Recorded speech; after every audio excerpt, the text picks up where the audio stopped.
बड़ा अनर्थ हो गई दरोगा बाबू। दरोगा बाबू बहुत अनर्थ हो गए। अरे का अनर्थ हो गई? भोरे भोरे कान खावत आड़े, कुछ बताई बे? मालिक, ये हमार बेटी किरण भी है। ये भोला बाबू सांसद के ही है। उनके फार्म हाउस पे साफ सफाई के काम करेली। भोला बाबू के बेटा विक्रम यादव शराब की नशा में हमार बेटी के इज्जत लूट ले मालिक। हमार बेटी के इज्जत लूट ले। देख, बात बिटिया के इज्जत के बाद, और ऊपर से जवान बेटी, और अभी शादी ब्याह भी ना भइल बा। अरे ये बात के यही दफन के लिए मैं फायदा बा, समझ ले। दरोगा साहब, अगर वो पापी की सजा ना मिली तो हम अपन जान दे दे। चुप, जान दे दे? अरे जान देने से कुछ होई का? अरे देखा, विक्रम बाबू कोनो छोट मोटा आदमी नहीं के। तू कहीं भी जो कुछ भी कर, उनका केहू कुछ बिगाड़ ना सकेला। एक काम करा, हीला 25,000 एकरा मुआवजा समझ के रख ले, और कोनो डॉक्टर के पास जाके अच्छा से साफ सफाई करवा ले, बुझे? एकरा से हमार नौकरी भी बच जाई और तोहन दोनों का जानो भी बच जाई, बुझे? वाह दरोगा बाबू वाह, गरीब के इज्जत के खूब कीमत लगौली है। साहब, भगवान करे कि आपके जवान बेटी के साथ बलात्कार होके, तब आपके पता चली कि 25,000 रुपया के मुआवजा का होला और डॉक्टर से साफ करावे के मोल का होला। कुत्ता, कमीना, साला भाग यहाँ से।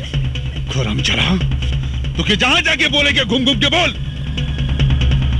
साला भागा कहीं का, धन से भी गई और धर्म से भी गई। भागे से, चल चल चल भागे।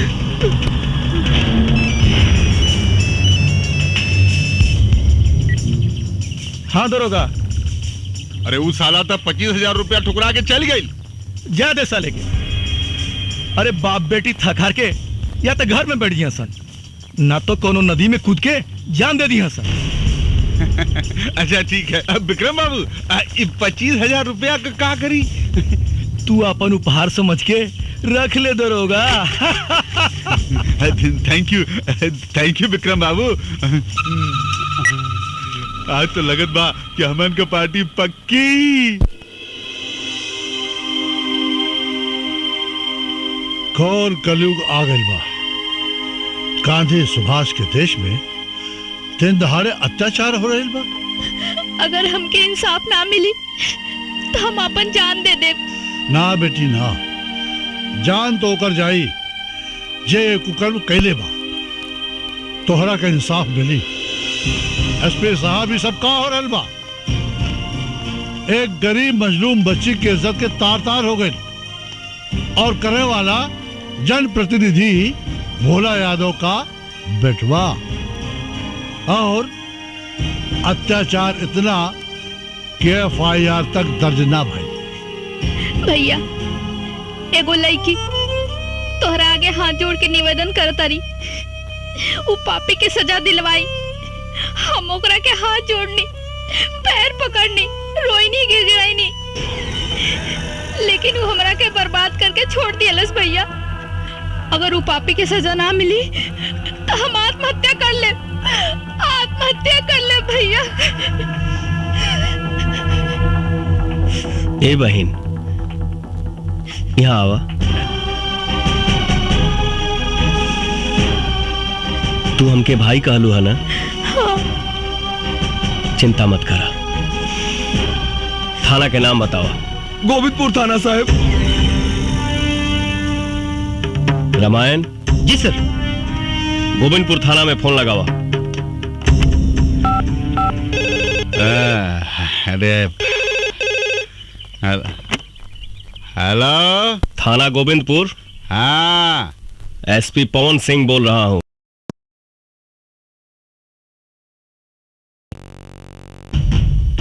तू एफआईआर तक ना लिखला।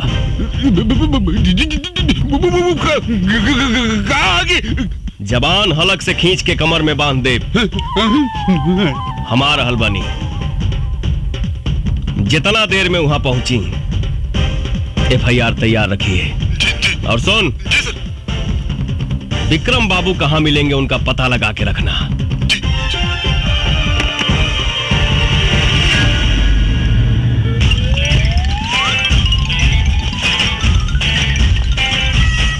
अरे आज मर गए हम। अरे बाप रे बाप, ये विक्रम यादव के चक्कर में नौकरी गई हमार। का भइल? अरे भाई ना हो क्या वाला बा? अरे एसपी पवन सिंह आवा था।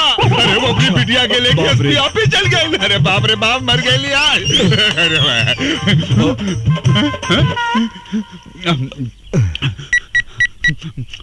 अरे विक्रम बाबू क्या करोगे? अरे गजब हो गई। अरे वो लड़की एसपी साहब के पास पहुंच गई और एसपी साहब खुदा यहाँ आ रहा बाड़े। अरे बचाना, हमारी वर्दी तक गई। अरे चुप रहे दरोगा। कितना साले एसपी कमिश्नर अइलन और गइलन। तू घबरो मत, या तो काल से वो एसपी हमर बाप के पालतू कुत्ता बन जाई, ना तो ओकर यहाँ से ट्रांसफर हो जाई। बुझले? जी सर, जी सर। क्या बुझले? और सुन, हम अपना भी जान के साथ बिजी बानी और तू बार बार फोन मत करिए, समझ ले। ठीक है।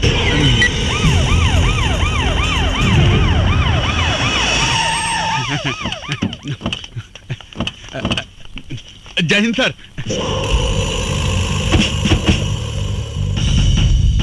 कुछ पता चलल क्यों कहां बा? कुछ पता ना चलल।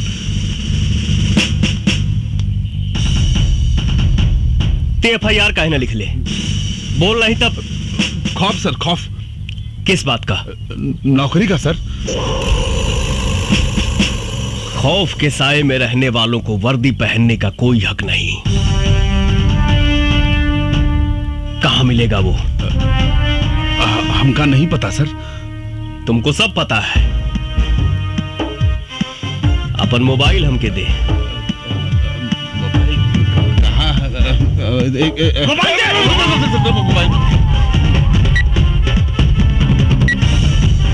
रामायण जी सर। ये नंबर पे बात करा। ओके सर। हेलो, हाँ हम रामायण सिंह अब्दुल बोल रहे हैं। कहवा मिलेंगे आप? चुप सर। अरे सर, ये तो बड़ा गंदा गाली दे के फोन में कट कर दिया सर। सच सच बताओ, कहाँ मिलेगा वो? ये क्या कर रहे हो? है सर, हमको सब पता है वो कहाँ मिलेगा। फोन पकड़ो अपना। भास्कर जी, जी आप लोग इंतजार करें। जी आओ तनी हम। ठीक है। जी सर। तू भी बैठ गाड़ी में। आइए चलिए, मैं आइए मत।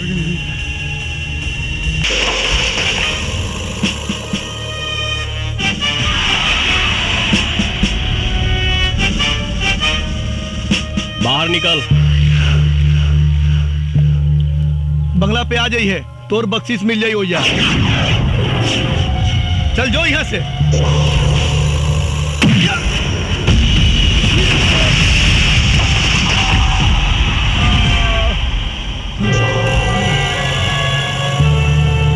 पवन सिंह बख्शीश लेवेला नारे साला, देवेला।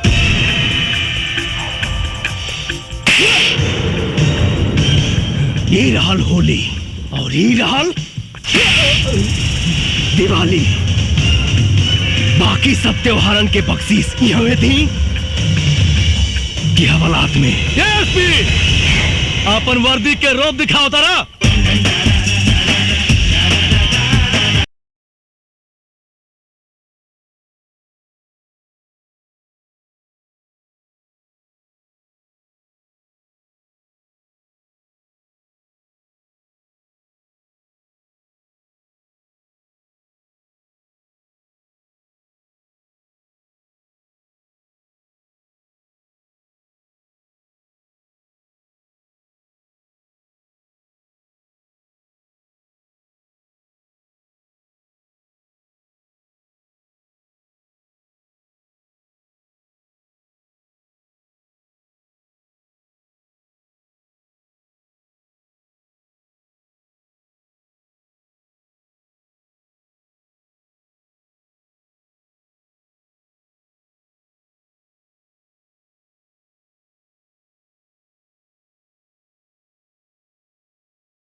तोरा जैसा नपुंसक के ई वर्दी पहने के कोनो अधिकार नहीं के। तोरा शरीर पर ई वर्दी शर्मिंदा हो रहल बा।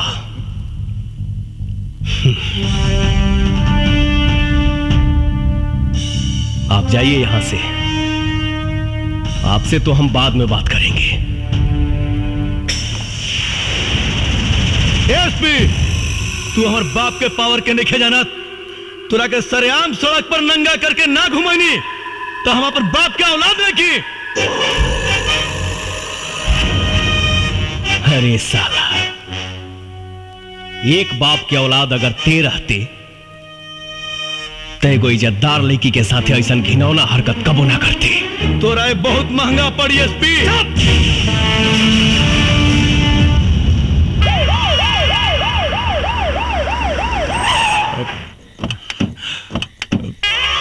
जैन सर, आपने जो कर दिखाया ना सर, आज तक मोतिहारी में कोई नहीं कर पाया सर। बाबूजी, विक्रम इस साल हमरा के बहुत मरलक है बाबूजी। हमरा कपड़ा तक ना पहने दिलक है बाबूजी।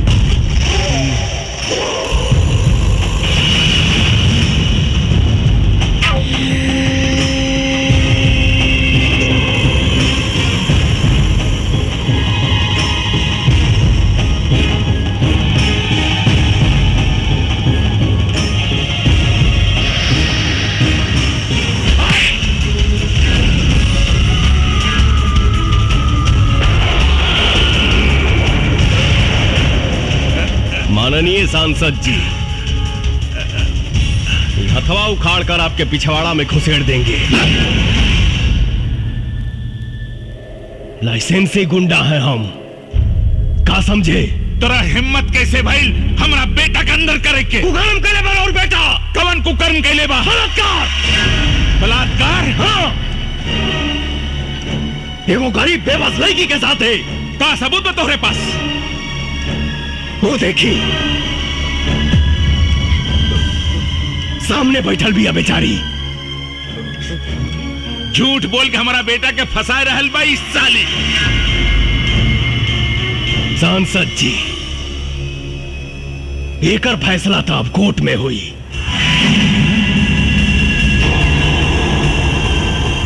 तय हमारा बेटा के कोर्ट में ले जाइबे? भोला यादव के बेटा के कोर्ट में ले जाइबे? काहे?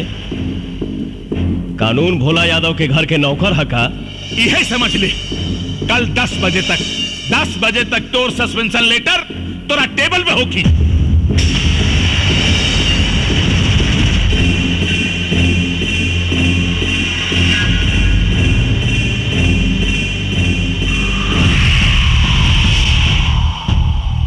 टाइम देख ली, रात के 10 बज रहा बा। रात के 10 से सुबह 10 के बीच 12 घंटा होला।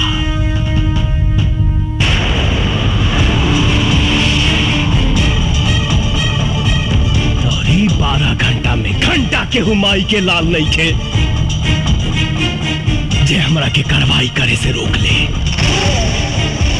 जय जय, हमारा ट्रांसफर करवा दी, सस्पेंड करवा दी, जौन बुझाए तौन करवा दी। लेकिन ये 12 घंटा में, ये 12 घंटा में हम रुआ बलात्कारी बेटा के वो हाल करब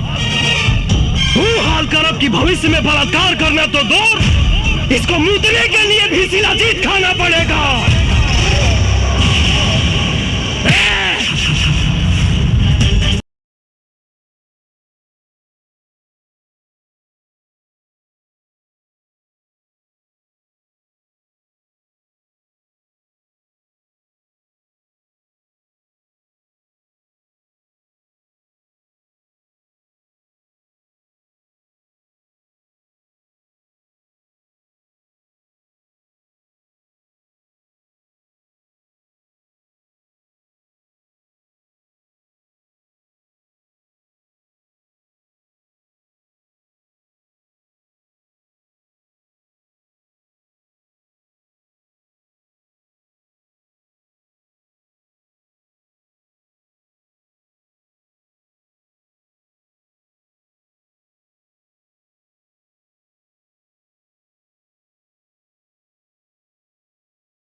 प्रणाम नेताजी।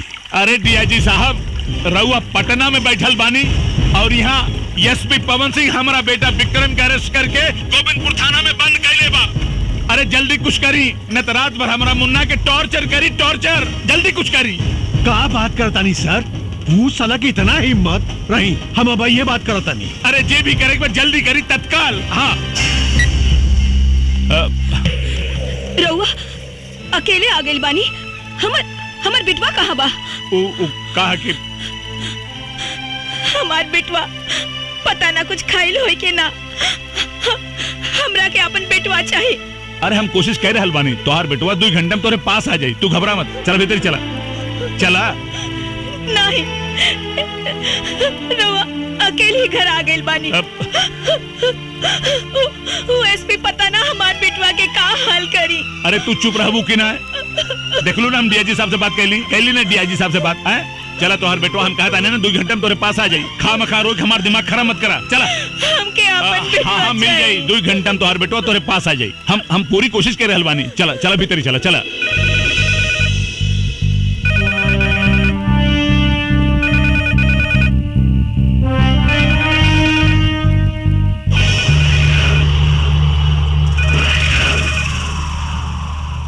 अरे चला, अरे कौन फोन तो उठाओ सरे। अरे वो फोन हमरा खातिर होता। अब तोरा पता चली तोरा औकात का बा, समझ ले एसपी। अरे फोन उठाओ। इतना रात के गुंडन के फोन आवेला, कोई फोन ना उठी। चल जो यहाँ से।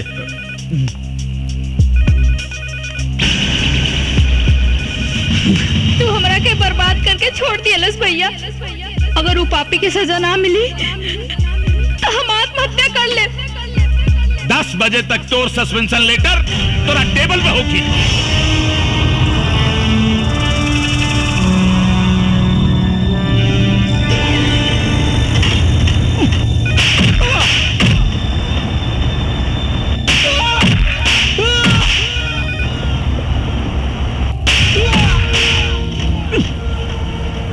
साला फोन का नहीं क्यों उठावत। ए ड्राइवर, गाड़ी भगाओ रे।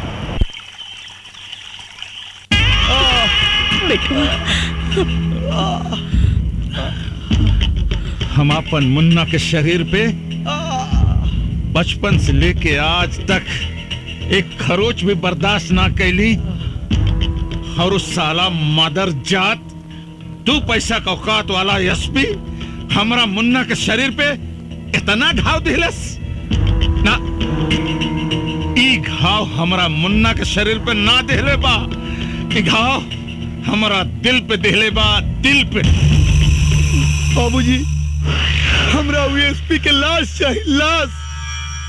हम तब तक कुछ खाए ना पियब जब तक एसपी के हम लाश ना देख ले। हमरा के बहुत मरले बा बाबूजी, बहुत मरले बा। मिली, जरूर मिली। नेताजी, ई रहा लो पवन सिंह एसपी के सस्पेंशन लेटर। तो इसको अपना पछवाड़े में घुसेड़ लीजिए।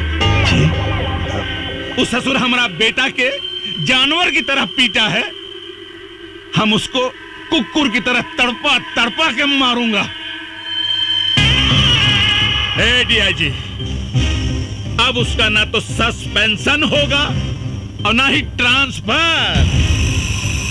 अब वही मोतिहारी में रहेगा और उसकी सजा हम मुकर्रर करूंगा। हम अरे ऐसी हालात पैदा करूंगा कि उस साला मौत मांगेगा, मौत तो नहीं मिलेगी, मिलेगी तो बस तबाही तबाही तबाही। बाबूजी, उस साले के हम मारो साले के बाबूजी। ना मुन्ना ना, ओकरी मौत के तमाशा तो पूरा मोतिहारी देखी। डीआईजी साहब, एसपी की छवि मोतिहारी से लेके बिहार विधानसभा तक हीरो के बन गई बा। अरे वो पब्लिक के नजर में एगो मसीहा बन चुकल बा। रउआ कुछ करी। सर, हम रउआ से वादा करता नहीं कि हम तब तक आपके अपन शक्ल ना दिखाई जब तक हम राउर अपमान के बदला ना ले ले। सर, हमरा के भी माफ करी। हमरा के एसपी बंधक बना लिया था सरकार। तो जाइए, हमारा अपमान के बदला जितना जल्दी हो सके हमको दिलाइए, ना तो हम अपना अपमान के आग में पवन सिंह के साथे साथे तोहनी दोनों के भी जलाकर राख कर दे। बुझला? सर बुलाया आपने? हाँ रामायण। जी सर। बैठा। ठीक है सर। बैठा ना। थैंक यू सर। रामायण। जी सर। परसों हम 1 हफ्ते के लिए अपने घर जा रहे हैं। 4 दिन बाद तुमको भी आना है। सर कोई खास बात सर? 28 तारीख के हमार शादी बा। अरे सर ये तो बड़ी खुशी की बात है सर। दुर्गा माई चाहेंगी तो अल्लाह सब ठीक करेंगे। जी सर हम जरूर आएंगे सर।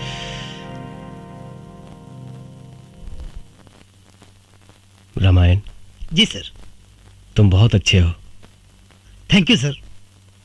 तुम्हारे जैसा अगर हर इंसान हो जाए तो जाति धर्म के नाम पे लड़ाई ही ना हो। Thank you sir. यस सर, गोविंदपुर थाना को नक्सलवादी लूट रहे हैं। आप जल्दी से जल्दी आइए सर, प्लीज।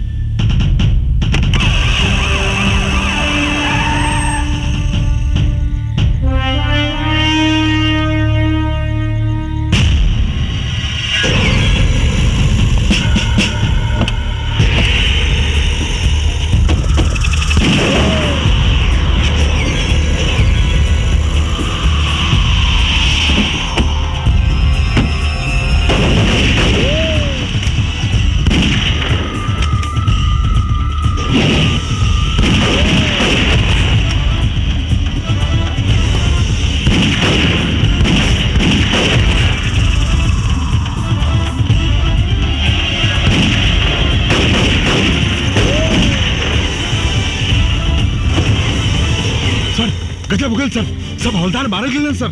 सारा हथियार गाड़ी में रख दे। तते मुंह का देखा तारे। पोजीशन ले।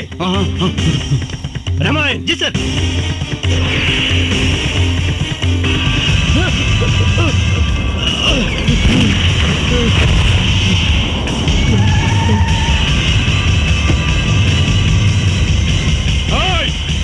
ये सब क्या हो रहा बा? रुका लोग। सर, कुछ नक्सलवादी थाना लूटने की कोशिश कर रहे हैं। थाना लूटने की कोशिश कर रहे थे या आप आम सप्लाई करवा रहे थे? वो भी इस थाने को लुटवा कर। क्या बात कर रहे हैं सर? ठीक कह रहा हूं मैं। ये दरोगा ने आकर मुझे सब कुछ बता दिया है। बकवास मत करिए सर। साले चोर। तेरी ईमानदारी का पर्दा फाश हो चुका है आम सप्लायर। सरकार 50 लाख रुपया दिले बनी कि हथियार से भरल ट्रक निकाले खातिर। विश्वास ना होके तो चेक कर ली इनके गाड़ी। दारोगा। जी सर। जाकर इसकी गाड़ी की तलाशी लो। ओके सर।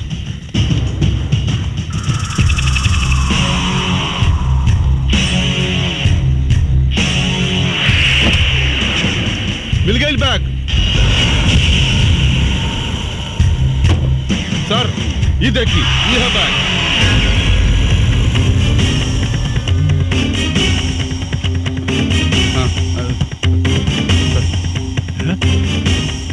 छी छी छी छी छी छी।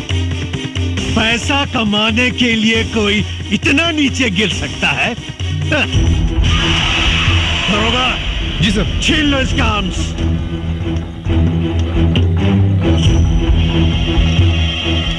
खबर। जी। गिरफ्तार करो इस देशद्रोही को।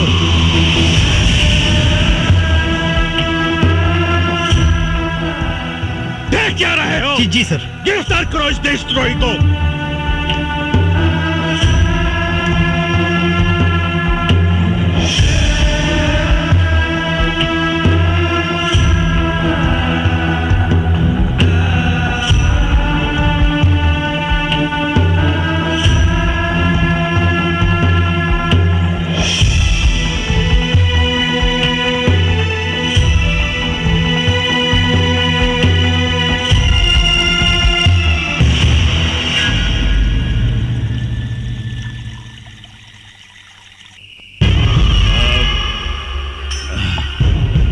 डीआईजी साहब, भाई आज हमारा करेजा के ठंडक मिलल, लेकिन हमारा आत्मा के शांति वो दिन मिली जौना दिन हम एसपी पवन सिंह के कुत्ता के मौत मारब, कुत्ता के। नेताजी वह दिन जल्दी आ जाई जब एसपी पवन सिंह अपन अपमान के आग में खुद भस्म हो जाई। नेताजी आज हमारा लोग के बड़ा खुशी के दिन बा। हाँ। ये खुशी में चार चार तब लगी का? जब कोई जश्न वचन हो जाए। हे दरोगा, दारू पिया दारू, जश्न भी होई भाई, दारू पिया।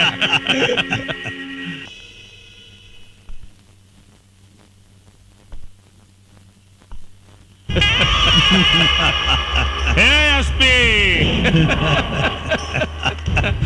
हो गई न तोहार गर्मी शांत। कुछ भी होके के चाहत रहल, लेकिन तोरा हमारा मुन्ना पर हाथ ना उठावे के चाहत रहल। तू हमारा मुन्ना के कोर्ट में ले जाए के सपना देखत रहले। हाँ, सपना तो सच हो गई। अब कोर्ट में मुन्ना ना, तू जाइबे, तू और कटघरा में भी तू ही खड़ा रहबे। डीआईजी साहब देखली ना, एसपी पवन सिंह के हीरो से जीरो बना देली। चुप! अरे साला तोर गर्मी तो हम ठंडा करब हम। तू चिंता मत कर, कल जब तू कोर्ट से छुटबे ना तो जेल में ना पहुंचबे। जवन जनता तोरा के भगवान मानत रहल ना, वह जनता तोरी जान के दुश्मन बनी। हे एसपी, अब तोर मौत भीड़ में होके, भीड़ में जानता रे काहे से कि वो भीड़ में हमरा अपना आदमी रहेंगे जवन तोरा काम तमाम करी है। चली डीआईजी साहब, चली रहुआ, चली डीआईजी साहब। ये वर्दी के कलंकित मत करी, नहीं तो पुलिस और दलाल में कोनो अंतर ना रह जाए। चुप साला देशद्रोही। दरोगा जी सर। ड्यूटी मुस्तैदी से होवे के चाहिए। हाँ। और कोनो कीमत पर दरवाजा ना खोले के चाहिए, बुझला? हाँ।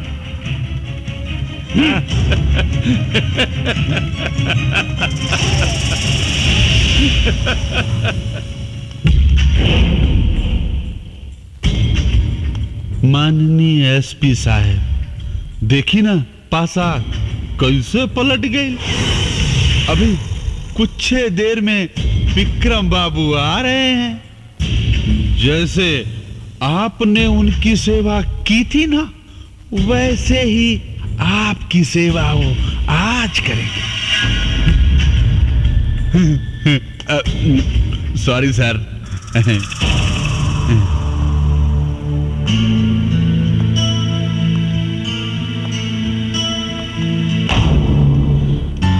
साहब,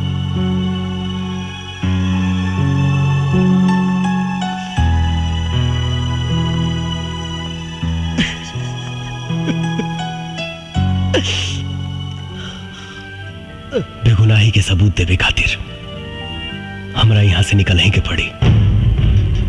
रामायण कसम हमके निकाल यहाँ से, न तो यही साला हमके खत्म कर दिए सन। साहब आप चिंता मत करिए साहब, अल्लाह चाहिए तो दुर्गा माई सब ठीक कर दिए साहब।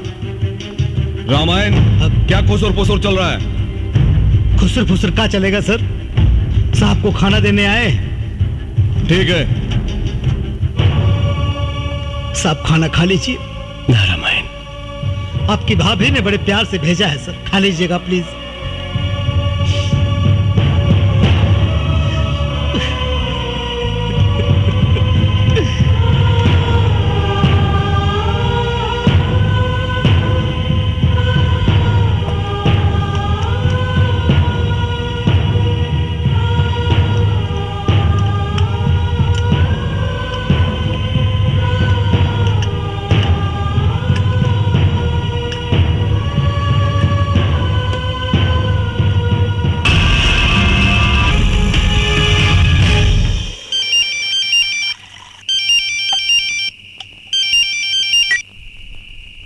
का बेटा विक्रम? अरे एसपी मर मरा गई का?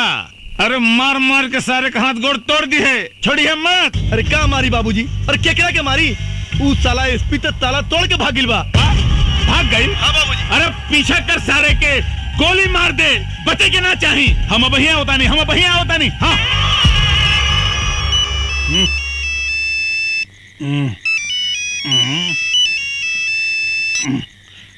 हाँ जी नेताजी। अरे उस साला एसपी पवन सिंह जेल तोड़ के भाग गई। पकड़ाओ करा के, न तो हम पूरे जिला में आग लगा दे। ना ना ना रउआ फिक्र मत करी, हम अब ये कोनो न कोनो इंतजाम करत तनी, फिक्र मत करी। हाँ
विक्रम विक्रम अरे बेटा विक्रम विक्रम अरे बेटा विक्रम अरे विक्रम के मार देलेस तोरा के बेटा के मार देलेस अरे देख विक्रम कोनो मार देलेस रे अरे विक्रम जे तोरा के मरले मुका सारे के छोड़ब ना जान से मार दे सारे के अरे हमार बेटवा के मार देलेस रे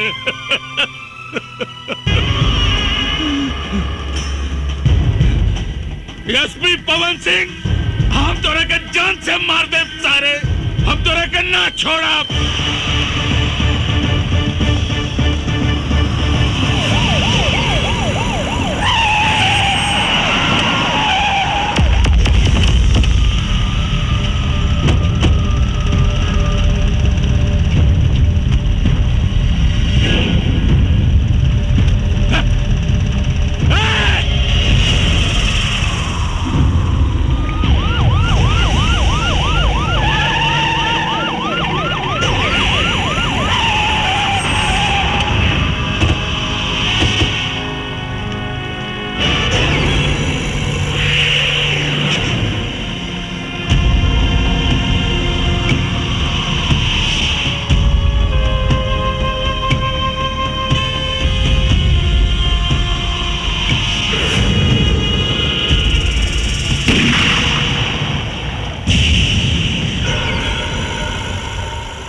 पवन सिंह के पता चलल कि वो कहाँ बाड़े। मैडम हम साहब के बहुत ढूंढनी, पूरे इलाका के चप्पा चप्पा ढूंढनी, बाकी कुछ पता ना चल कि साहब कहाँ बाड़े। उनके परिवार से केहू आई रहले का? उनके माई बाबू आयल रहे, अपने औलाद के वो दूरों कहां कहां ना ढूंढ ले, लेकिन कहीं पहले ना। तड़प तड़प के रोते रहने दोनों जने बेचारे। उन लोगों के दुख देख के ना मैडम पेड़ पौधा तक रो देलस। पता था यहां तक चलल है मैडम कि उनके माए बाबू अपने औलाद के गम में रो रो के दुनिया छोड़ डालन।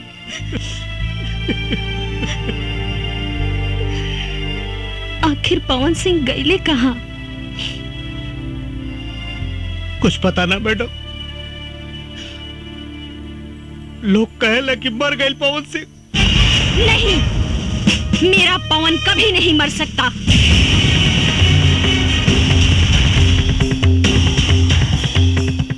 उसका विचार, उसका लक्ष्य आज भी जिंदा है। मैं पूरा करूंगी उसे। अपने पवन के सपनों को मैं पूरा करूंगी। मैडम, हम कुछ समझ नहीं ना। आपका पवन सिंह, आप जाने लो पवन सिंह साहब के? हाँ रामायण, पवन सिंह हमारे होने वाले पति थे। शादी होने वाली थी हमारी उनसे। हम दोनों बहुत प्यार करते थे एक दूसरे से। हमारा प्यार कॉलेज से शुरू हुआ था। तू हमेशा लेट आवेलू चित्रा। अरे आज कितना लेट हो गई ना। ये क्या बदतमीजी है? अंग्रेजी में समझाई कि हिंदी में? व्हाट? रैगिंग, रैगिंग हो रहा बा। तो हमरा के करा ना रैगिंग। Half ticket. हम हाफ टिकट नहीं की। तोरा नहीं क्या मालूम? कॉलेज में जितना लड़की भी है ना, वो सब हमार गर्लफ्रेंड भी है। अच्छा, हाँ। ये वो लेकर इतना तक आने का करता। तू रास्ता से हटबा कि ना? पहले हमारा सवाल के जवाब द, तबे हटब। कैसन सवाल? आई लव यू के हिंदी में का कहल जाला? हाँ बोला बोला बोला बोला बोला क्या निकू? बोला बोला ना, जल्दी बोला। Shut up. गलत जवाब। आई लव यू के मतलब बोला मैं तुमसे प्यार करती हूँ। तोहसे? अरे तोहसे तो हमार जूती भी ना प्यार करे। चलो हो। चलो।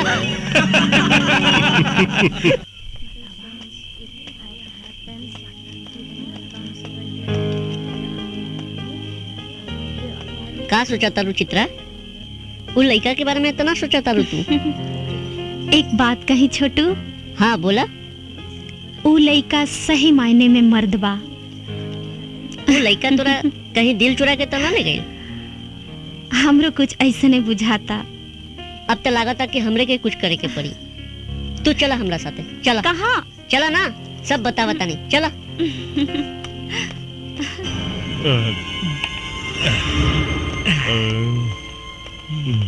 कहाँ ले जाता रहा छोटू? चला ना, बतावता नहीं। इतना रात के, इतना सज धज के, ई हाफ टिकट के साथे कहवा घूमे जाता रू हो? छोड़ा रास्ता जाए दो। और ना जाए देव तो। तो ठीक ना होई। ये अपना कॉलेज के लड़की बिया, एकरा साथे छेड़खानी ठीक नहीं के। ए मैडम, अरे हम बानी नु, घबराइया मत।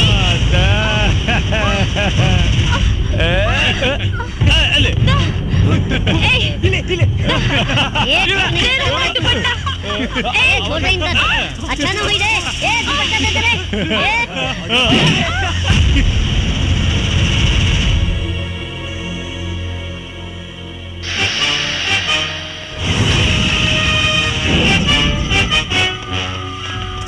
रुक।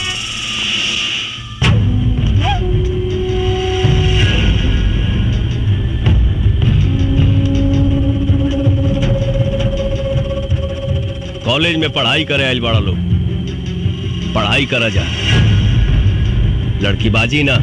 अबे साले, लड़की देखी नहीं कि आगे हीरो बनने। अभी आईपीएस का एग्जाम दिया है, एसपी बना नहीं। पहले हम तो भोग लगा लें, तेरा भी नंबर आएगा।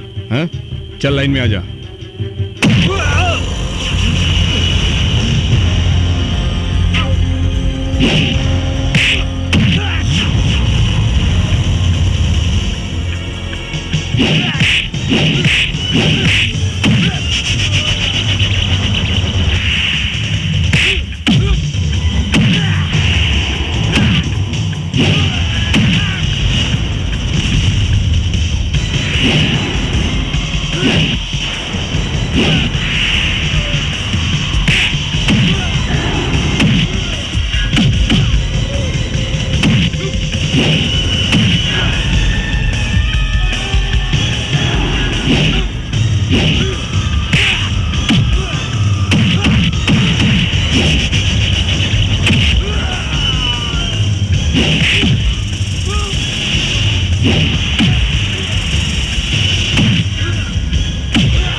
अरे भैया हमको क्षमा कर दो, माफ कर दो।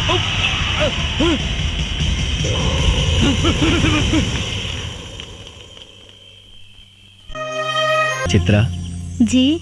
हमार ट्रेनिंग तो पूरा हो गई। अब तू अपन पढ़ाई पूरा करके वकील बन जा। हमरा तोहरा से शादी करे के बा। शादी कैला से पहले बाबूजी से बात करे के पड़ी। अच्छा जी ठीक बा, बस तोहर पढ़ाई पूरा हो जाए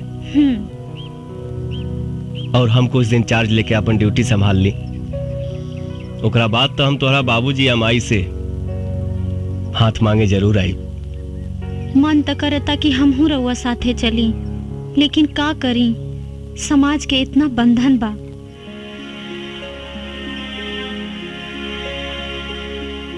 तन मन से हम तोहके अपन पत्नी मान चुकल बानी। सामाजिक बंधन के तो अंजाम दे वहीं के पड़ी। ड्यूटी पर अपन ध्यान दिहा और अपन खाइल पियल पर ध्यान रखिहा और रोज सुबह शाम हमरा के एगो फोन जरूर कर लिहा। ठीक बा। I love you. I love you too. मेरे पवन को दर दर भटकने पे मजबूर करने वाले लोगों को तड़पा तड़पा के मारूंगी। उसके अधूरे सपने को मैं पूरा करूंगी। एगो बात बतावा रामायण जी। लखिया के कोनो तस्वीर बा का? ना मैडम, आज ले लखिया की कोई सूरत नहीं के देखलस। मैडम वो तो गरीबन का मसीहा हो, चोरी छिपे हर गरीबन का मदद करेला। और मैडम एक बात हो, आज ले ओकरे बंदूक का गोले की निर्दोष के ना लागल, वो वही कमरलस जे मरे का हकदार रहल। कुछ भी हो, न्याय अन्याय कोई कानून के काम हो, लखिया के ना। अब हम अपन जंग ऊ कमीना लखिया के मौत से शुरू करब, मौत से।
चित्रा,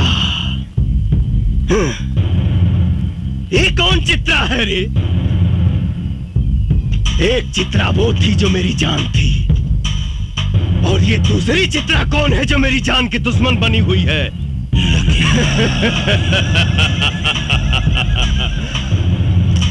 लखिया के मारे वाला भगवान के छोड़ के धरती पर केहू जन्म नहीं खेले ले।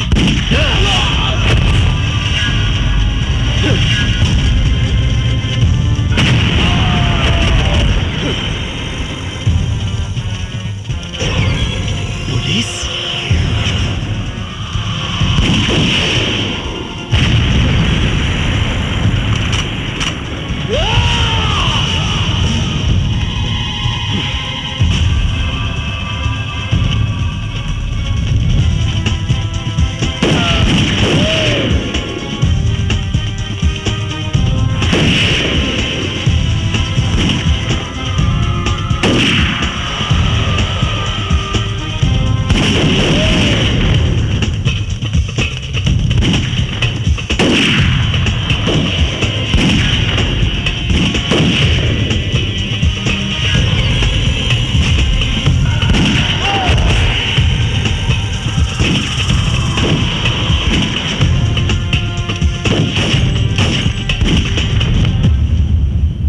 चित्रा मैडम, लखिया के अड्डे पे जो पुलिस ने छापा मारा है उसके बारे में कुछ बताना चाहेंगे आप? जो काम 5 सालों में नहीं हुआ, हमारी टीम ने उसे 5 दिनों में कर दिखाया।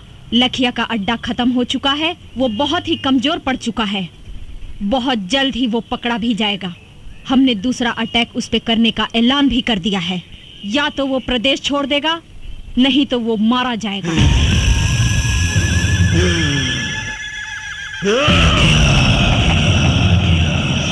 मरेगा, सब मरेगा।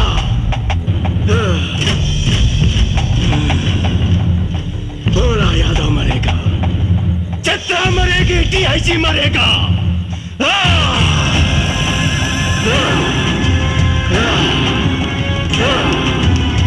24 घंटा के अंदर मुझे जितना चाहिए।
हाँ चित्रा, लेकिन तुमने वर्दी कब पहन ली? हमरा ना मालूम रहे कि तोहरा से मुलाकात हुई वो ऐसन मोड़ पे। का करी चित्रा, IPS पवन सिंह।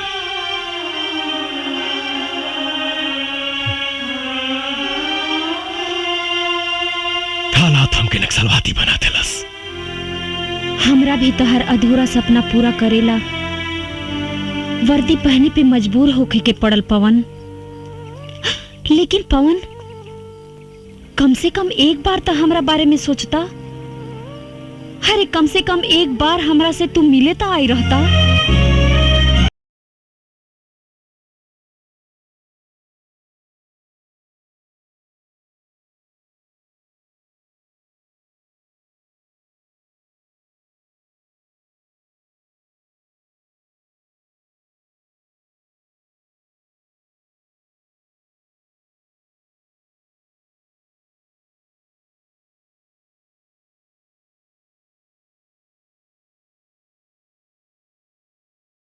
कैसे थी चित्रा? अपना माथा पर कलंक के टीका लगा के।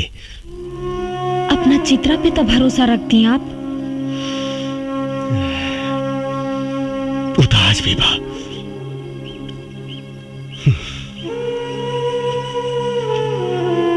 लेकिन सोचा,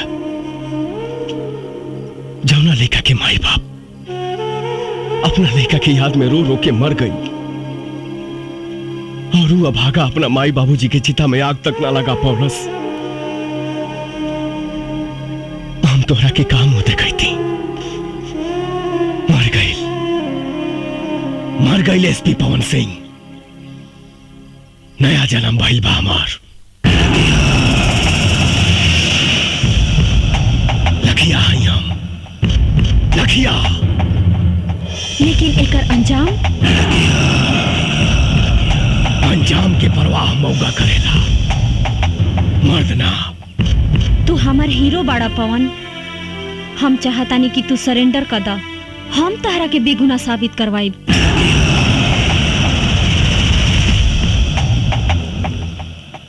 कुछ ना करवाई वो तुम। कानून सजा दिलाई तहार दुश्मन भोला यादव के। कानून? कौना कानून के बात करता रू? कानून के भोला यादव रंडी बना के रख ले बा। अरे जौना देश में प्रधानमंत्री के हत्यारा के 12 साल बाद सजा मिलल, ओ कानून के बात करता रू? संसद पे आक्रमण करे वाला के दामाद के तरह बैठा के सेवा कल जाता। कसाब जैसन हत्यारा के सुरक्षा में करोड़ों रुपया खर्च हो गई बा। वो कानून का सजा दी भोला यादव के?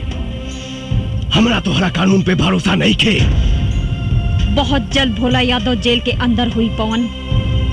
तू हमरा ऊपर भरोसा रखा। तू ना समझ बाड़ू चित्रा। हिंदुस्तान के जेल अपराधियन खातिर कोनो 5 स्टार होटल से कम नहीं खे। शायद तोहरा मालूम नहीं खे, इस देश में 25,000 ऐसे अपराधी हैं जो जेल के अंदर से अपना कारोबार चलाते हैं। 2500 अपराधी जेल के अंदर से किसी न किसी मंत्री या सांसद के लिए काम करते हैं। 250 अपराधी जेल के अंदर से चुनाव लड़ते हैं और 25 ऐसे अपराधी हैं जो जेल के अंदर से सरकार चलाते हैं। लेकिन पवन, जिस राह पे तुम चल रहे हो उससे भी तो तुम्हारी बेगुनाही साबित नहीं होगी। इसकी चिंता कहां थी पहले? अब तू मिल गई बड़ू तो सोचब। अगर तू चाहता रू कि हम अपने आप के सरेंडर कर दी तो हमके 48 घंटा के समय था। हम वादा करते नहीं कि अपने आप के कानून के हवाले कर दे। लेकिन भोला यादव के खत्म करके। ठीक बा पवन, बाकी जाए से पहले तू हमार मांग भर दा। कहे से कि कानून के राह में शायद तू हमार गोली के निशाना बन जा और हम तहार विधवा बन के जियल चाहता नहीं। कैसे तुहार मांग भर दे चित्रा? हम तुहार सौतन लाइल बानी। सौतन? हाँ, एकरा से बियाह कइले बानी हम। एकरे मांग भर ले बानी हम। अब तो बस खून, खून, बस खून। तो पवन, यही सिंदूर से तू हमरो मांग भर दा। तहर इस सौतन के साथ समझौता करके जी ले।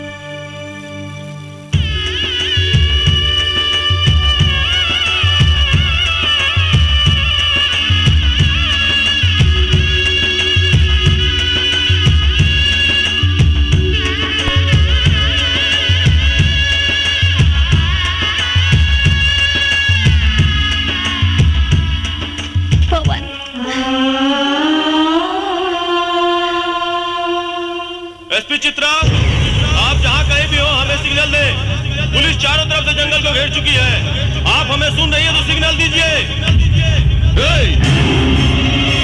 बहुत देर से देखत बानी तोहन का प्रेम लीला।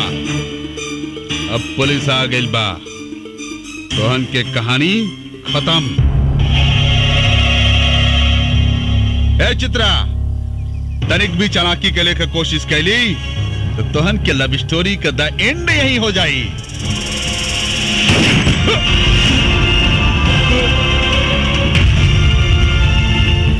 रामायण साला दोगला पुलिस वाले को गोली चलाता है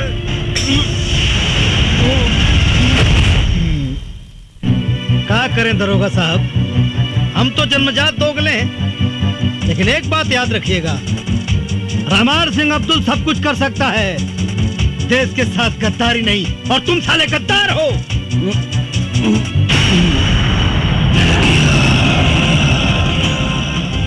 राजपूत के वादा बा 48 घंटा में मिला।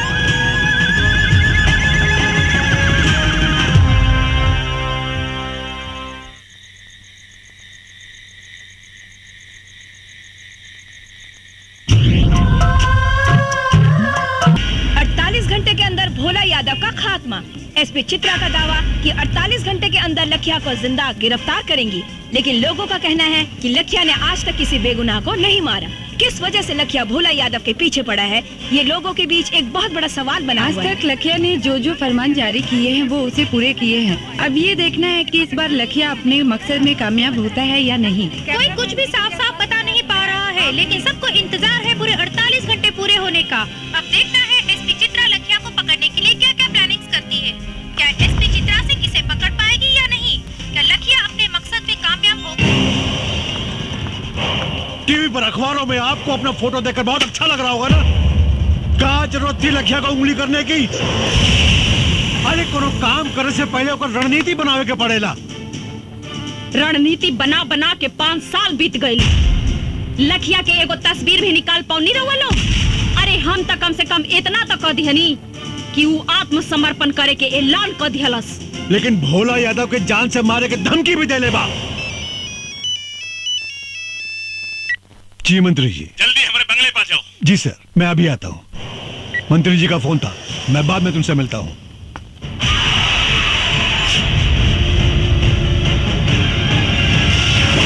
नेताजी शहर के पूरे दीवार पर लिखा गईल बा और पर्चा भी बटा गईल बा। 48 घंटा के अंदर लखिया रउआ के खत्म कर दी और फिर पुलिस में आत्मसमर्पण करी। हमारा बहुत डर लागत बा। घंटा उखाड़ी लखिया साला हमार। अरे उस साला के तो हम ऊ हाल करब कि जिंदगी में कभी सोचले भी ना होई। ओकर सारे का हाथ पैर काट के ओकरे पछवाड़े में बांस घुसेड़ दे। ओकर सारे के जियल मुहाल हो जाई।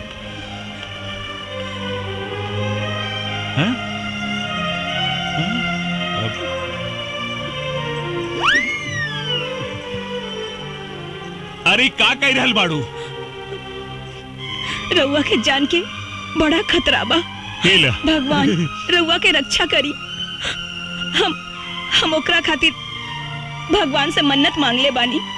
चली हमरे साथे मंदिर चली। अरे पगला गेल बाड़ू का? अरे हम कोनो मुर्गी बकरा है जौनु लखिया ससुर आई और हमरा के काट के चल जाई। रउआ तो हमार कोनो बात ना माने ली। अरे हम पहले अपन बेटवा खो चुके, अब अपन मांग के सिंदूर ना खो सकेली। हे भगवान। नेताजी, भाभी जी जब कहते बानी तो चली चल के दर्शन कर ली मंदिर में। ठीक बा, चली आई। कहाँ जा रहा बानी सर? मंदिर। रउआ के 48 घंटा सुरक्षा में रहे के होगी। का है? रउआ पर खतरा मंडरा रहल बा। कब तक रही खतरा? 2 दिन तक, सिर्फ 2 दिन। सीएम साहब से बात हो गई बा, पूरा इलाका के सील कर दिया गई बा। कमांडो फोर्स आ रहा बा, हेलीकॉप्टर से पूरा जंगल के सर्च कर जा रहा बा। अब वो लखिया के खात्मा 100% निश्चित बा सर। अब देखा रहुआ सर, हमरे मोतिहारी जिला के राहत के सांस मिली, राहत के। तो ठीक बा, रहुआ हमारे साथे मंदिर चली। हाँ, सरकार खाली 48 घंटा के बाद बा, काहे जान जोखिम में डालत हई। कहीं तो फोन करके शंकर भगवान के यहीं बुला ली, यहीं दर्शन कर ली। का बकरा है तू रे? सरकार मतलब पंडित जी के घर में बुला लेता नहीं और पूजा पाठ यहीं जे कर ली। अब सर ये बिल्कुल ठीक कर रहा बा, बिल्कुल ठीक कर रहा बा। तो ठीक बा, पंडित जी को बुलाए ले, पूजा यही हो जाए। अरे बाप रे, अरे बाप रे बाप। का भइल? अरे हे रानी, ये देखा का छपल बा हो। का छपल बा? छपल बा दारू पिए से 500 आदमी बीमार, 300 का लीवर डैमेज और 200 का किडनी डैमेज। तो यही नाते तो हम कहेली कि दारू पियब छोड़ दी, बाकी आप हमार बात सुनेली कहा। अच्छा और नहीं तो का। हाँ ठीक बा। बंद माई का बंद। हमार दिमाग डिस्टर्ब हो गई। आज के बाद बंद बंद बंद बंद। हाँ? एकदम बंद बंद बंद। हम आवतनी। अरे ये हमारा रसगुल्ला, ये भोरे भोरे सच के कहा जाता हो। हम मंदिर जाता नहीं। अच्छा? कितना दिन से मंदिर मस्जिद में जाके देवी देवता से मन्नत मांगत रहनी कि रउआ जौन दिन शराब पियब छोड़ दे, वो दिन हमार जिंदगी के सबसे खुशी के दिन हुई। अच्छा? हाँ, और आज भगवान हमार सुन लेहलन। हम जाता नहीं। अरे नास पीटी, एक बात बताओ, तो के कहलस कि हम शराब पियब बंद कर देनी? हे भगवान, अब हे रउआ तो कहनी की। का कहनी है? आज से बंद, आज से बंद। ये जानो, इधर आओ। हम ना कहनी है कि शराब पियब बंद, हम कहनी है इस साला कमीना अखबार घर में आई बंद। चल घर के अंदर। झलक दिखाए के मंदिरा जात है, शराब पियब बंद।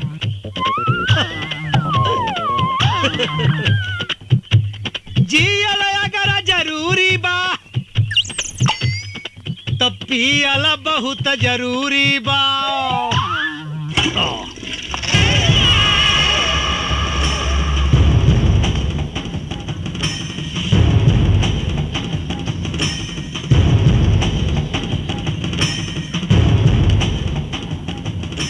चित्रा सिंह जी, तोहरी नादानी की वजह से आज हमने की दिन देखे के पड़ रहल बा।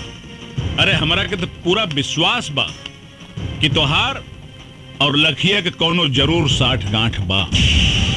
ई तो वक्ते बताई नेताजी कि केकर केकरा से 60 गांठ बा।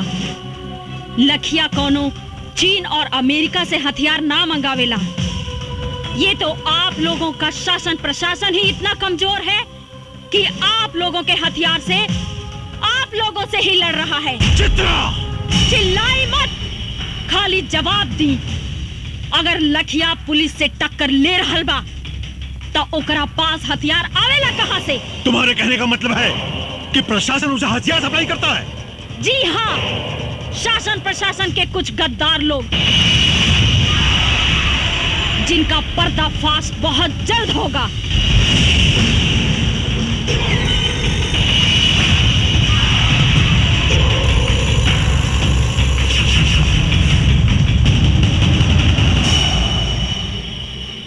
बियाजी साहब, यह औरत बहुत खतरनाक साबित हो सकेले।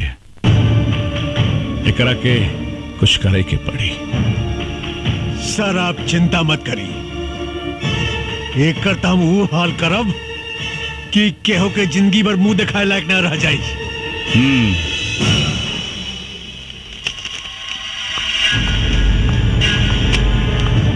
एक मंत्री से बात करने की तमीज नहीं है तुमको उनके औकात का पता नहीं है। मुझे बहुत अच्छी तरह पता है सर उनकी औकात। जान पे आई तो चूहे की तरह बिल में घुसकर बैठ गए। यही है उनकी औकात।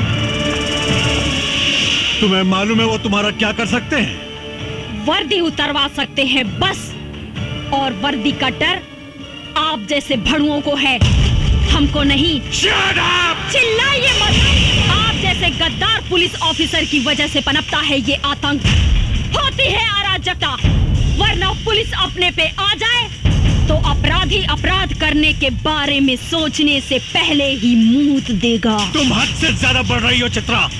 यही हद तो हमको बार बार रोकता है सर, वरना आप जैसे गद्दार पुलिस ऑफिसर खाकी की शान को खादी के जूतों तले रौंद कर उसकी गरिमा को धूल में मिला रहे हैं। तुम मुझ पर इल्जाम लगा रही हो। बिल्कुल सर, जब कोई पुलिस ऑफिसर ईमानदारी से काम करता है अपने काम को अंजाम देता है तो नेताओं के एक इशारे पे आप लोग या तो उसका ट्रांसफर करवा देते हैं और नहीं तो उसकी वर्दी उतरवाकर खूंटी पर टंगवा देते हैं।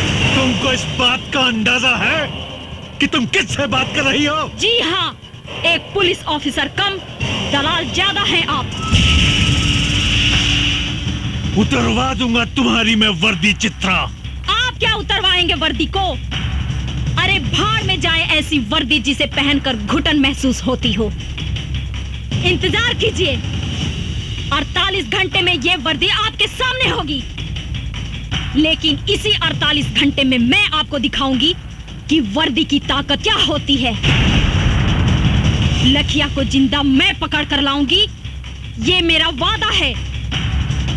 असली बाप के औलाद हैं तो भोला यादव को बचा कर दिखाओ।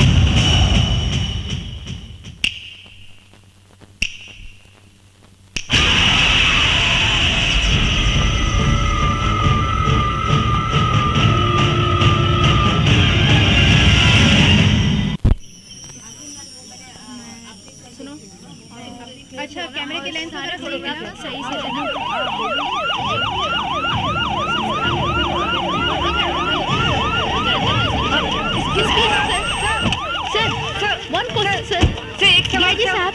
आप भोला यादव की सुरक्षा के लिए क्या व्यवस्था किए हैं?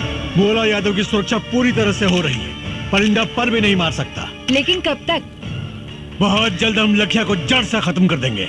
हमारी पूरी पुलिस फोर्स लखिया को युद्ध स्तर पर ढूंढ रही है। आप लोग चिंता मत कीजिए, बहुत जल्द हम आप लोगों को एक गुड न्यूज देने वाले हैं। लखिया का खात्मा तो होकर रहेगा, मैं उसे खत्म कर दूंगा। एक्सक्यूज मी सर। एसपी चित्रा सिंह जी, कहाँ बा लखिया? लखिया तो जंगल में छिपल बा, फिर तू यहाँ का कर रहल बाड़ू है? बतावे आइल बनी कि मुस्तैद रहिया बड़ा ही खतरनाक खिलाड़ी बा लखिया। आंख से सुरमा निकाल लेवेला और आंख के पता भी ना चलेला। लखिया के खाल खिंचवा के ओकरा में भूसा भरवा दे। तू हमरा के चीन्हे लो ना। ये तो वक्ते बताई कि केकरा के खाल खिंचवाई। तहरा बात में तो लखिया के प्रति बड़ा हमदर्दी दिखाई देता है। ई राउर आंख के दोष बा, राउर नजर खराब हो गई बा, चश्मा लगवा ली। तभी से बात करा। और एक बात याद रखा, 2 घंटा बचल बा तारा के लखिया के गिरफ्तार करे में। अगर तू गिरफ्तार ना कैलू तो तोहार भी हम हाल करब। जवन एसपी पवन सिंह के कैनी यही ना? चुप काहे हो गई नी? वर्दी के ताकत और वर्दी के औकात आपका जाने नी, हम जाने नी। डीआईजी साहब, जौना लखिया के रउआ लोग एगो तस्वीर तक हासिल ना कर पौनी, आज हम ओकरा साक्षात गिरफ्तार करके ले आइल बनी। कहाँ बा लखिया?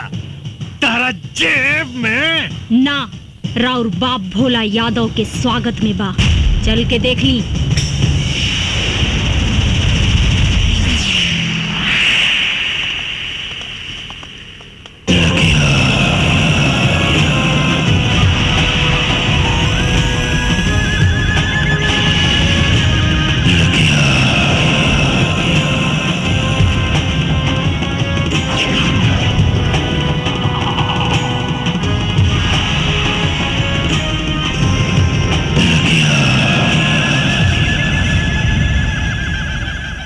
आइए सर, आइए, स्वागत है आपका।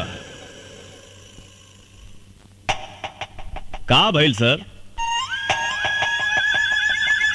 हमके जिंदा देख के करंट लाग गइल का? ढेर मत सोची,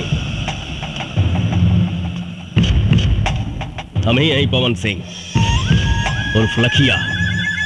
पवन सिंह को लखिया बनाने में सबसे बड़ा योगदान आप ही का है। अच्छा, तत्ते ही हमें लखिया के आड़ में आतंक फैलावे वाला देशद्रोही पवन सिंह। देशद्रोही तते हवे जवानी वर्दी पहिर के देश के साथ गद्दारी कर रहा बड़े। पूछ अपना आत्मा से, पूछ अपना जमीर से, पूछ कि देशद्रोही ते हवे बाकी हम।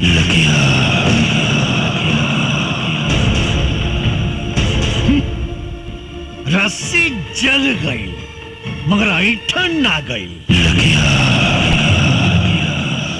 अगर तोरा भोला यादव के भड़ुआ गिरी ही करे के रहे तई वर्दी उतार के करते। पवन सिंह चिल्लाओ मत, वरना सारा कहानी 1 सेकंड में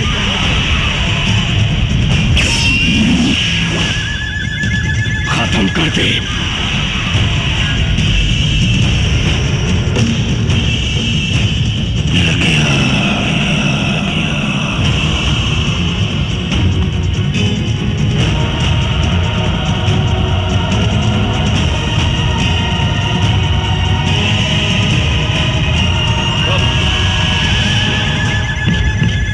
साला खाकी पहिर के गांधी जी के अपमान कर रहा बड़े और ये साला खाकी पहिर के पुलिस के अपमान कर रहा बा। पवन सिंह ये बंदर लेखा गुलाटी मारल बंद कर और अपना आदमी से क्या कि हथियार फेंक दे, नहीं तो तू सब लगन के मौत आज सुनिश्चित बा। हे डीआईजी है, ये भाषणबाजी बंद कर और बाहर से फोर्स मंगाओ और खत्म कर सारे के, खत्म कर।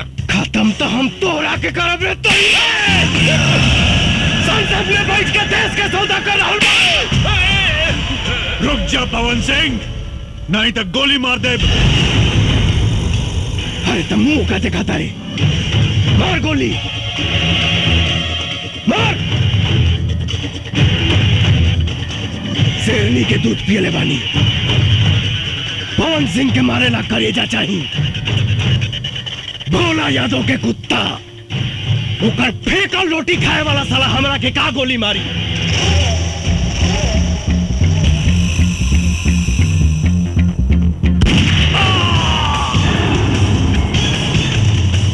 पवन सिंह, ये तुम ठीक नहीं कर रहे हो।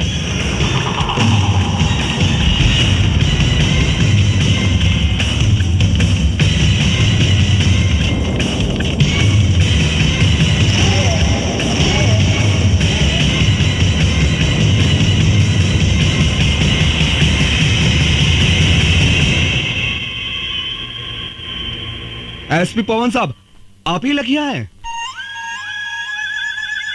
हाँ, हम ही हैं लखिया। पर हमरा पर गोली चलावे से पहले अपना आत्मा से पूछ ली सभे कि जकरा पर वो असम्बली गोली चलावे जा रहल बानी ओका सचमुच के एक मुजरिम लखिया हो या वर्दी के इज्जत रखे वाला एसपी पवन सिंह। अगर मेरी बर्बादियों में ही तुम सबकी खुशी, तो एक ठोकर मार मुझे बर्बाद कर जा।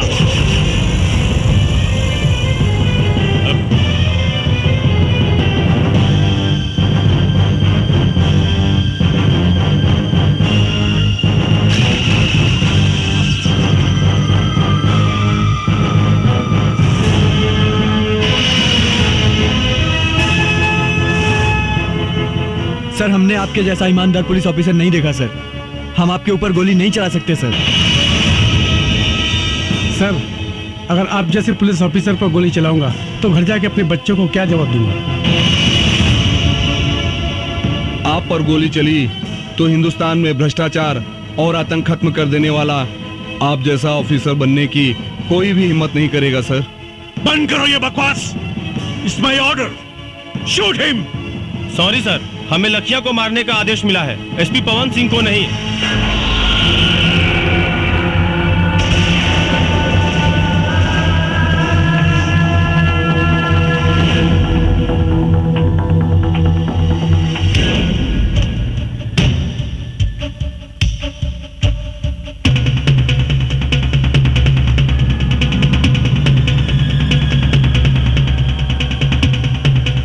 चाही तो एक साथ सारा मैगजीन तुम्हारा खोपड़ी में डाल दी।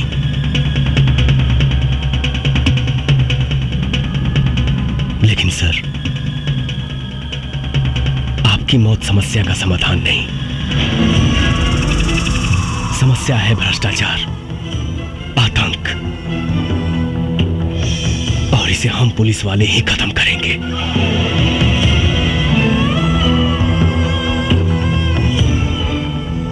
सर, पुलिस की इज्जत को मत मिटाइए, वरना लोगों का पुलिस पर जो बचा खुचा विश्वास है वो भी खत्म हो जाएगा।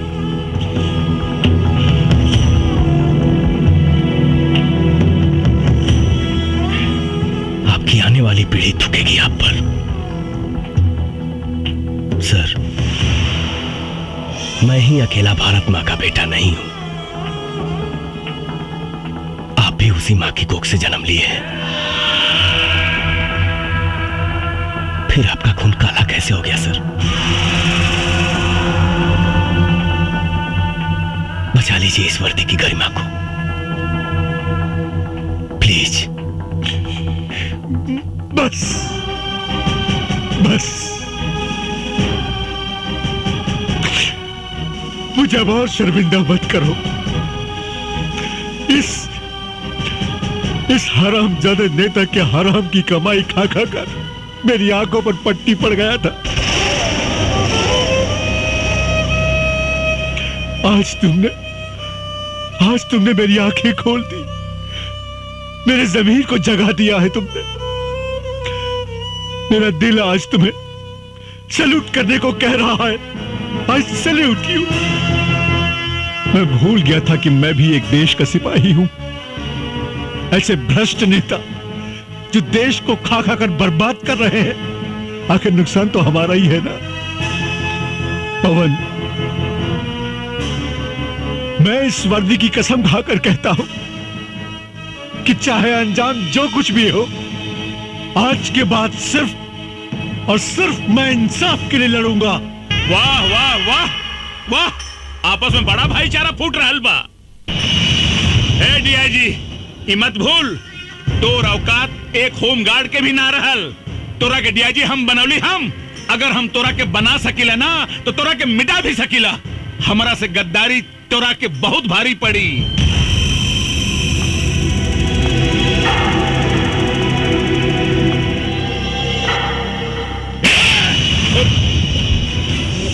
अंजाम की परवाह मऊगा करेले, मर्द ना। ए डीआईजी, ए साला, अरे तू अपने आप के मर्द कब से हो गए ले रे?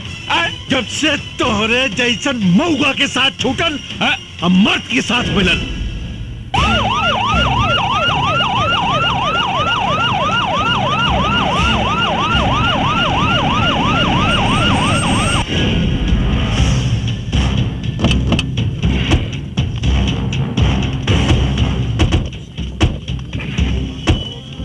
पवन, बहुत अच्छा हो गई। सीएम साहब खुद आ गए। आज पूरा देश लाइव देखी कि देश के भ्रष्ट नेता कैसे देश के सौदा करेले।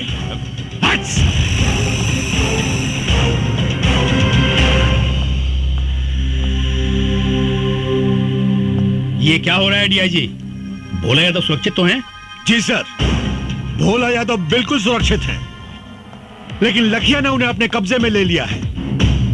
और एक बात सर, जिसे सुनकर आप सब लोगों को आश्चर्य होगा, लखिया और कोई नहीं, एसपी पवन सिंह ही है। क्या बकवास कर रहे हो?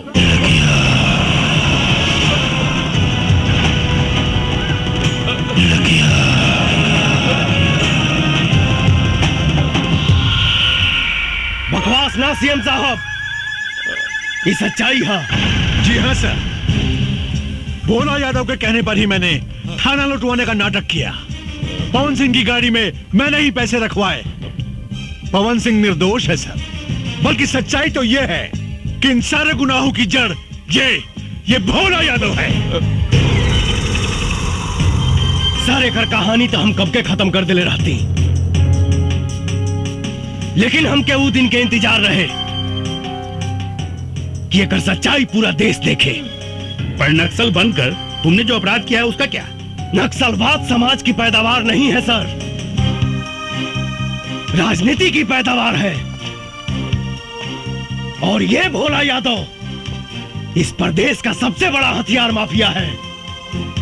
मेरे पास हथियार आया कहां से? 5 साल तक लड़ाई लड़ता रहा, सिर्फ यहाँ के नेताओं से हथियार खरीद कर।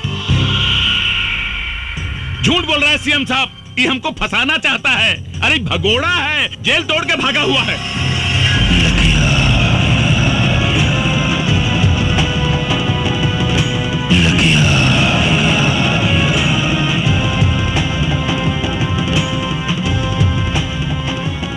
पूरा झूठ और सच के फैसला था अभी। सीटी करी लो रामायण। पवन, तुम अपने आप को कानून के हवाले कर दो और भोला यादव को छोड़ दो। मैं तुम्हें पूरा विश्वास दिलाता हूं, कानून तुम्हारे साथ इंसाफ जरूर करेगा। कानून भोला यादव के घर में झाड़ू लगावेला सर। कानून का सजा दे ये कि जिस भोला यादव की आप बात कर रहे हैं, आज से 25 साल पहले चाय की दुकान पे चाय बनाता था। एक हत्या के जुर्म में अंदर गया, बाहर आते ही प्रधान बना, ब्लॉक प्रमुख बना, विधायक बना और देखते ही देखते सांसद बन गया। कौन जानता है, हो सकता है कल को सीएम बने, परसों प्रधानमंत्री। क्या इस देश को हत्यारे चलाएंगे सर? सरकार ने इसको 1 लाख की सैलरी और 1 बंगला दिया है, लेकिन इसके पास 500 करोड़ की प्रॉपर्टी कहां से आई, किसी ने जानने की कोशिश की? नहीं। क्यों?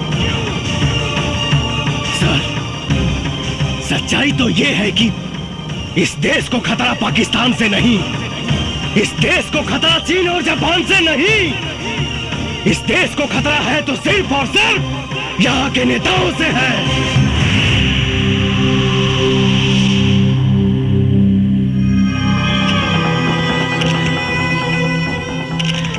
सर, मैं निर्दोष हूं, कचरा साफ करने आया था, लेकिन इन लोगों ने मुझे मजबूत करने के बजाय मेरा हाथ ही काट दिया। बचा लीजिए सर, इस देश को अंधकार की ओर जाने से बचा लीजिए।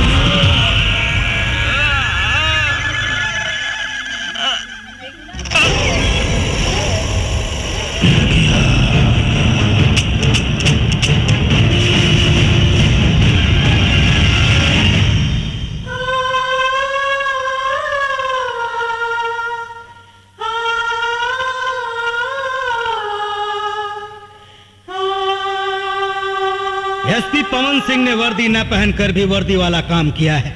उन्होंने जो कुछ भी किया वो देश और समाज के हित में था, इसलिए अदालत एसपी पवन सिंह की वर्दी ससम्मान वापस करने का हुक्म देती है। इस देश को ऐसे सच्चे और ईमानदार पुलिस ऑफिसर